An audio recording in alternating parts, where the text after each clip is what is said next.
Hello दोस्तों, अमित जी के class में स्वागत है। परीक्षा की दृष्टि से कुछ बहुत ही महत्वपूर्ण तथ्य हैं, वो मैं बताने जा रहा हूँ। तो पहला क्वेश्चन है, खजुराहो के मंदिर कहाँ स्थित हैं? तो खजुराहो के मंदिर मध्य प्रदेश में है। बड़ा इमामबाड़ा कहाँ स्थित है? तो बड़ा इमामबाड़ा सबको पता है, लखनऊ में है। बीजगणित के क्षेत्र में अपने विशेष योगदान के लिए किसे जाना जाता है? तो बीजगणित के क्षेत्र में अपने विशेष योगदान के लिए भास्कर को जाना जाता है। किस बृहद मंदिर की आरंभिक कल्पना तथा निर्माण सूर्यवर्मन द्वितीय के राज्यकाल में हुआ था? ओंकोर वाट का मंदिर। अमरावती बौद्ध स्तूप कहाँ है? आंध्र प्रदेश में। अमरावती बौद्ध स्तूप आंध्र प्रदेश में है। सलहर के युद्ध में मुगल सेना को किसने हराया? तो सलहर के युद्ध में मुगल सेना को शिवाजी ने हराया। सलहर का युद्ध हुआ कब था? 1672 में। भारत का अंतिम मुगल सम्राट बहादुर शाह जफर द्वितीय का मकबरा कहाँ है? तो भारत के अंतिम मुगल सम्राट बहादुर शाह जफर का मकबरा रंगून में है, जो कि म्यांमार में है। रंगून। अहमद शाह अब्दाली ने भारत पर कितनी बार आक्रमण किया? अहमद शाह अब्दाली ने भारत पर 8 बार आक्रमण किया। नादिर शाह ने भारत पर आक्रमण कब किया? तो नादिर शाह ने भारत पर आक्रमण 1739 ईस्वी में किया। शिवाजी के समय कितना राजस्व वसूला जाता था? शिवाजी के समय भू राजस्व का 30% राजस्व वसूला जाता था। आगरा की जामा मस्जिद का निर्माण किसने करवाया? तो आगरा की जामा मस्जिद का निर्माण जहां आरा ने करवाया। किस सिख गुरु ने फारसी भाषा में जफरनामा लिखा? गुरु गोविंद सिंह ने फारसी भाषा में जफरनामा लिखा। गुरु नानक का जीवन परिचय किस सिख गुरु ने लिखा? तो गुरु नानक का जीवन परिचय गुरु अर्जुन देव ने लिखा। औरंगजेब के शासनकाल में बंगाल का नवाब कौन था? औरंगजेब के शासनकाल में बंगाल का नवाब मुर्शीद कुली खां था। शिवाजी की मृत्यु कब हुई? शिवाजी की मृत्यु 12 अप्रैल 1680 में हुई। औरंगजेब ने बीबी का मकबरा का निर्माण कब कराया? औरंगजेब ने बीबी के मकबरे का निर्माण 1679 में करवाया। सामूगढ़ का युद्ध कब हुआ? तो सामूगढ़ का युद्ध 1658 में हुआ। हैदर अली मैसूर के शासक कब बने?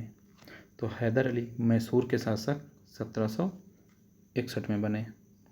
नादिर शाह कहाँ का शासक था? तो नादिर शाह ईरान का शासक था। माधवराव नारायण पेशवा कब बने? माधवराव नारायण पेशवा 1761 में बने। गुरु गोविंद सिंह ने खालसा पंथ की नींव कब डाली? तो गुरु गोविंद सिंह खालसा पंथ की नींव 1699 में डाली। 1699। किस गुरु ने विद्रोही मुगल राजकुमार की सहायता धन व मन से की थी? तो गुरु अर्जुन देव ने मुगल राजकुमार की सहायता धन व मन से की थी। सैयद बंधुओं का पतन किसके समय में हुआ? तो सैयद बंधुओं का पतन मोहम्मद शाह के समय में हुआ। फ़र्रुखसियर किसके सहयोग से मुगल बादशाह बना? फ़र्रुखसियर सैयद बंधु के सहयोग से मुगल बादशाह बना। भारत पर आक्रमण करने वाले किस ईरानी शासक को ईरान का नेपोलियन कहा जाता है? तो भारत पर आक्रमण करने वाले नादिर शाह को ईरान का नेपोलियन कहा जाता है। नादिर शाह को ईरान का नेपोलियन कहा जाता है। किस राज्य के शासक नवाब वजीर कहलाते थे? नवाब वजीर अवध के शासक कहलाते थे। आदि ग्रंथ का समायोजन किसने किया? तो आदि ग्रंथ का समायोजन गुरु अर्जुन देव ने किया। मोती मुख्य रूप से किस पदार्थ का बना होता है? तो मोती मुख्य रूप से कैल्शियम कार्बोनेट का बना होता है। मानव शरीर में सबसे अधिक मात्रा में कौन सा तत्व पाया जाता है? मानव शरीर में सबसे अधिक मात्रा में ऑक्सीजन पाया जाता है। किस प्रकार के ऊतक शरीर के सुरक्षा कवच का कार्य करते हैं? किस प्रकार के ऊतक शरीर के सुरक्षा कवच का कार्य करते हैं? एपिथेलियम ऊतक जो होते हैं शरीर के सुरक्षा कवच का कार्य करते हैं। किस वैज्ञानिक ने सर्वप्रथम बर्फ के दो टुकड़ों को आपस में घिसकर पिघला दिया? डेवी जो थे उन्होंने सर्वप्रथम बर्फ के दो टुकड़ों को आपस में घिसकर पिघला दिया। सबसे अधिक तीव्रता की ध्वनि कौन उत्पन्न करता है? तो सबसे अधिक तीव्रता की ध्वनि बाघ उत्पन्न करता है। सूर्य ग्रहण के समय सूर्य का कौन सा भाग दिखाई देता है? तो सूर्य ग्रहण के समय सूर्य का जो भाग दिखाई देता है उसे कहते हैं किरीट। टाइपराइटर जिसको टंकण मशीन कहते हैं के आविष्कारक कौन थे? तो टाइपराइटर के आविष्कारक थे सोल्स।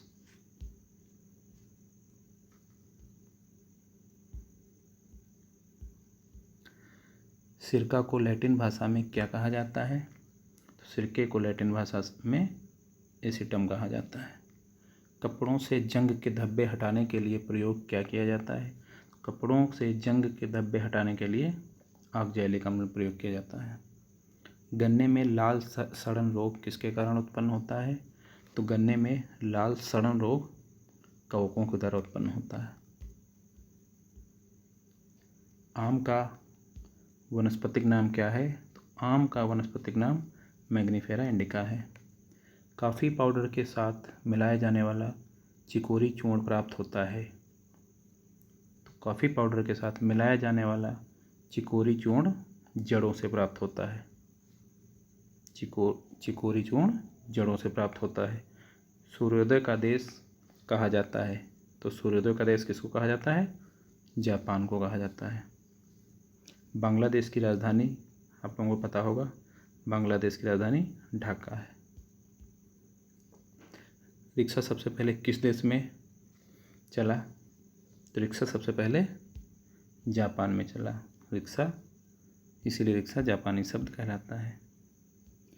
वानखेड़े स्टेडियम कहाँ स्थित है? तो वानखेड़े स्टेडियम मुंबई में स्थित है। कर्नाटक का रत्न कहा जाता है? कर्नाटक का रत्न मैसूर को कहा जाता है। वह कौन सा प्रथम सुल्तान था जिसने एकता के बदले सिपाहियों को वेतन देना प्रारंभ किया?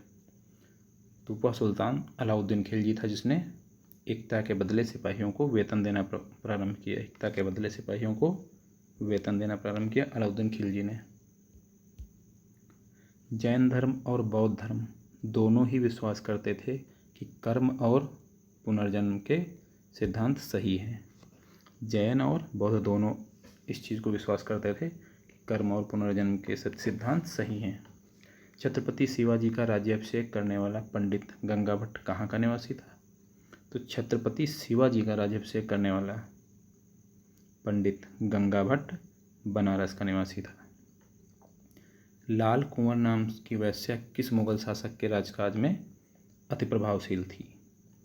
तो लाल कुंवर नाम की वेश्या जो थी वो बहादुर शाह प्रथम के शासनकाल में अति प्रभावशील थी। किस सिख गुरु पर खुसरो को जहांगीर के विरुद्ध विद्रोह में सहायता करने का आरोप लगाया गया था? तो गुरु अर्जुन देव पर जो है खुसरो को जहांगीर के विरुद्ध विद्रोह में सहायता करने का आरोप लगाया गया था गुरु अर्जुन देव को। पतंजलि द्वारा लिखा गया महाभाष्य निम्न में से किस पुस्तक पर लिखी गई टीका है? तो महाभाष्य जो है वो अष्टाध्यायी पर लिखी गई टीका है। दादा साहब फाल्के पुरस्कार किस मंत्रालय की ओर से दिया जाता है? तो दादा साहब फाल्के पुरस्कार सूचना और प्रसारण मंत्रालय की तरफ से दिया जाता है, जो कि इस बार का अमिताभ बच्चन जी को दिया गया है। समुद्र के जल में लवण और औसत मात्रा क्या होती है? तो समुद्र के जल में लवण की औसत मात्रा 3.5% होती है। ब्लड ग्रुप की खोज किसने की? तो ब्लड ग्रुप की खोज लैंडस्टीनर ने की। कैंसर के उपचार के लिए प्रयुक्त उत्कृष्ट गैस कौन सी है? तो कैंसर के उपचार के लिए प्रयुक्त गैस रेडन गैस है। कोयले की खदानों में विस्फोट करने वाली गैस प्रायः कौन सी होती है? तो जो कोयले की खदानें होती हैं वहाँ विस्फोट करने वाली गैस मीथेन को कहते हैं। मोटर कार के धुएं से मानसिक रोग पैदा करने वाला प्रदूषक क्या नाम है? सीसा, लेड जिसको कहते हैं। किस बीमारी में रक्त में शर्करा का स्तर बढ़ जाता है? डायबिटीज में शर्करा का स्तर बढ़ जाता है। विकासशील देशों में कितने प्रतिशत भाग पर कृषि की जाती है? तो विकासशील देश जो होते हैं उसमें 60% भाग पर कृषि की जाती है। विकासशील देशों में भारत का भी नाम आता है। ठीक है दोस्तों, ये कुछ बहुत ही महत्वपूर्ण क्वेश्चन थे। नमस्कार।